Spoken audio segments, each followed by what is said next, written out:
about this story. It's everywhere. It's probably overshadowed England's win against the Ukraine. Yeah, good morning, Andy. I received a text on April the 1st. Someone had mentioned that I'm in the football world 7 years taking over Newcastle. I wasn't sure whether I was the victim of an April Fool joke. That said, it was officially confirmed the other night. So, yeah, it's a big decision. It's a big call, Andy. I think that there's no managerial experience with Alan Shearer. That said, it's very inspirational, very looked up to in the northeast. So I guess if there's one person who can inspire the team to turn things around, that is Alan Shearer, and he brings some very experienced staff with him as well, I believe too. So he's got all to do against Chelsea in his first game.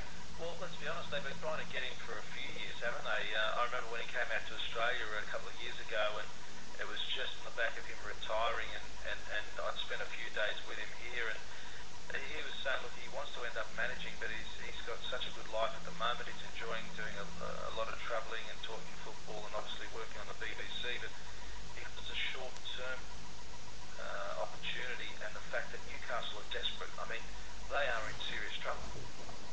Yeah, you know what, as you said, I mean, in a way, he's really got nothing to lose. 8 games at the moment, they are in the bottom 3.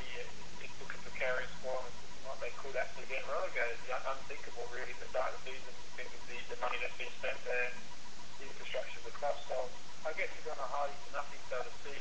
That said, it's like you said, he's got a lucky position at the moment in the media, and it's one of those things, really. I guess, football's in his blood, and I guess if anyone can turn out of work, the situation at the moment is probably Alan Shearer. Jim, I'm looking at the markets on TAB Sportsbet. I'm very impressed. That $5.50 actually looks attractive, even though they're playing Chelsea at home at St James's Park.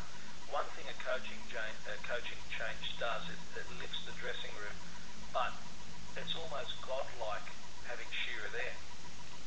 Yeah, I think it works really well. I think that the influence Alan Shearer has within the club is obviously got a big influence, and the fans are very supportive.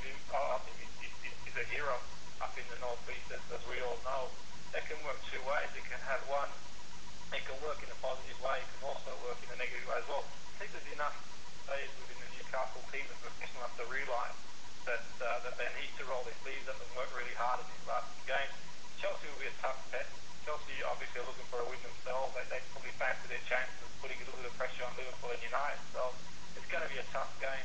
It'll be interesting to see how they get on. Like you said, I mean, we've seen it throughout the season where one new manager comes in and the team gets the result immediately. I think the one thing's for sure, Andy, Newcastle has to do something because they're seriously in free fall. Yeah, well, you mentioned Liverpool. They're away at Fulham, $1.70 for Liverpool, $5 for Fulham, which isn't bad given they bounced Man United last time out. Man United $1.50 at home to Aston Villa. Aston Villa just can't win at the moment. They're at $7.50. Yeah, definitely. You'd have to say Fulham will totally come away from what performed against United if it's possible. But I think Liverpool, they've got the bit between their teeth. I'm sure they're going to want to carry on the run they want. I guess international break came too early for them on a fantastic run. Same with League in the league. And Man United versus Villa, both teams need to get back to winning ways. Villa at the moment are struggling to get a win. They're struggling to score goals at the moment. They want to get a win. I think Man United at the heart, probably the smart money on them, really. I think they're going to want to get back to winning ways and Liverpool putting pressure on them. What was your report card on the England performance against the Ukraine? Good first half. Kept possession well. They played really well, made some chances. Second half, I think the one thing that was evident when Ukraine scored was Shevchenko did score. I think the past England team made capitulate there, but they held strong and they carried on pressing, and Terry got the goal with the winning goal. So you'd have to say a good 7 out of 10, albeit we cast our mind back to the European Championship. They did win the first 5 games then, and then that qualifying. So I think they could probably will keep